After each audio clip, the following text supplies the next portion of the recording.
Let us start the lecture. In the previous lecture, we already discussed on different types of Lagrangian problem, in which we have relation between the coordinates. Then we discuss on central force problem, yes or no. In this lecture, we are going to discuss on a rigid body.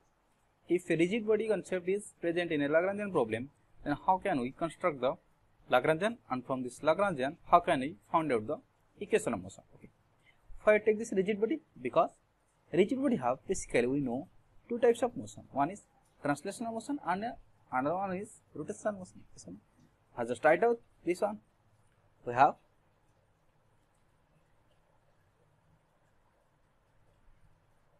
a rigid body. Yes or no?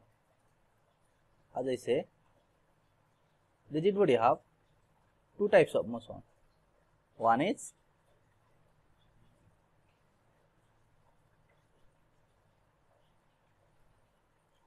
translational and another one is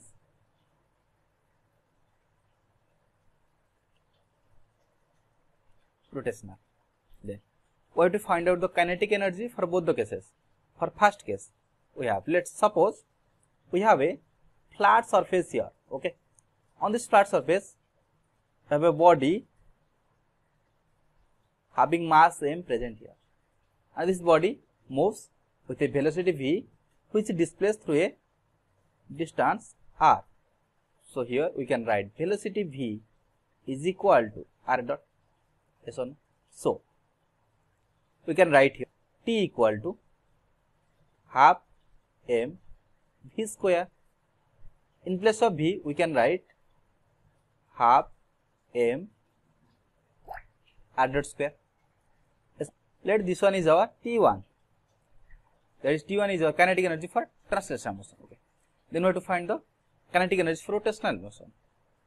Let this one is our T2.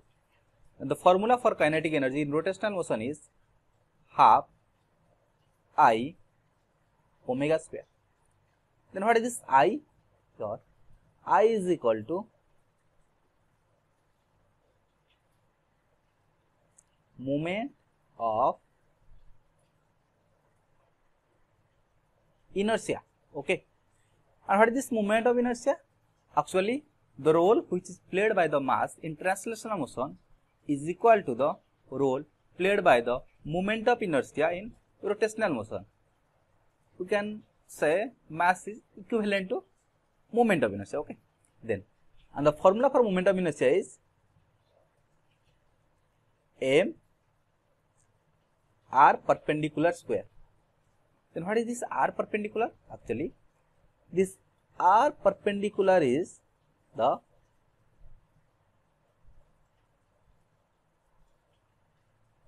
perpendicular distance from axis of rotation. In the latter case, the example we study what is axis of rotation to the body. Okay, this is our r perpendicular, and this omega is our angular velocity. Okay, what I say? Angular velocity. Then our total kinetic energy T becomes, the total kinetic energy T is equal to T1 plus T2. Here you can write half m r dot square plus half I omega square. This is our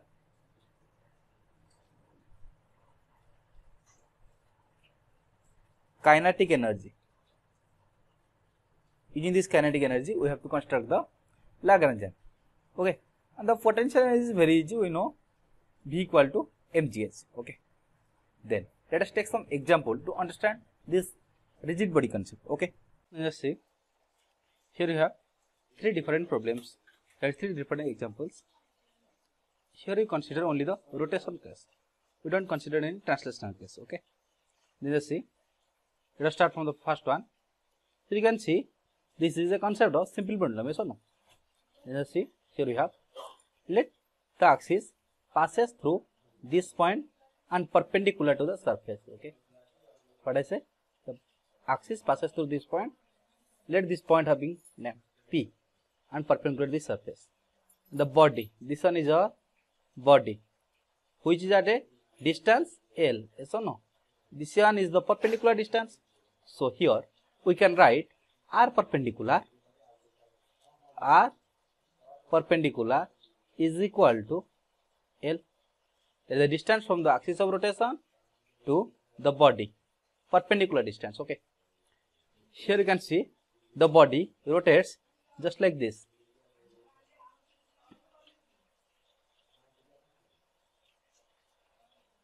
Yes or no? The body rotates just like this.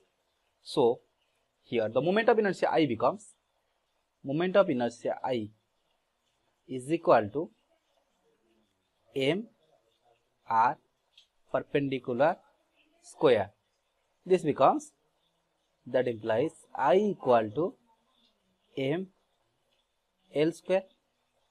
Here you have to find the kinetic energy. T is equal to half I omega square, which is equal to half m L square omega square. What is omega? Here omega is the angular velocity of this body. Okay.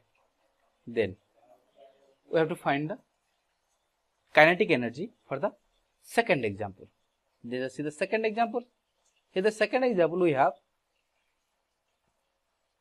rotation about the axis passes through the origin. That is, this is our origin, yes or no? The axis passes through this origin. So we can say here our axis of rotation is z axis.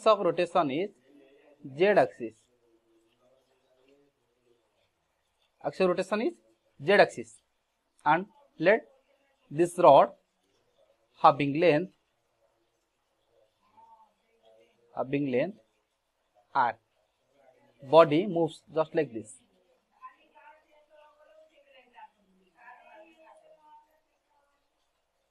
Yes or no? So what happened? Here we have r perpendicular is equal to, that is the distance from the origin to the body, r, yes or no? That r perpendicular is r.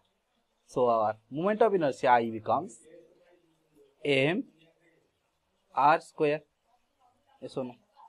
That our kinetic energy T becomes T equal to half I omega square, which is equal to half m r square omega square. Let's see. Let this one is our angle theta. So what happened? Body rotates by changing the angle theta. Here theta changes from 0 to 2 pi. Yes or no? So here you can write, in place of omega we can write theta dot, or our T kinetic energy becomes half m r square theta dot square. This is our kinetic energy for the second case. Okay. Then just see the third one. Third one have rotation about the vertical axis. That is, here body rotates about the y axis. So how you can find this? Body rotates about y axis. So body can rotate just like this by making a cone. Make a cone here. Yes or no? Then what happened? Just see. Here we have to find the r perpendicular. Just see. Y axis is our axis of rotation. The perpendicular distance from y axis to the body.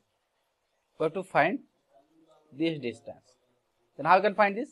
Let this rod having length r and this angle is theta. So this becomes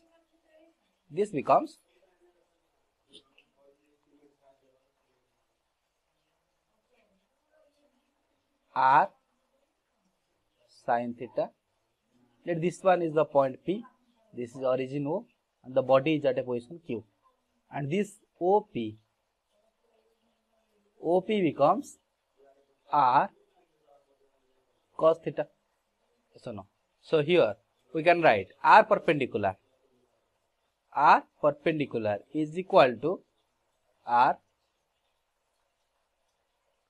sin theta, and moment of inertia I becomes I equal to m R square sin square theta.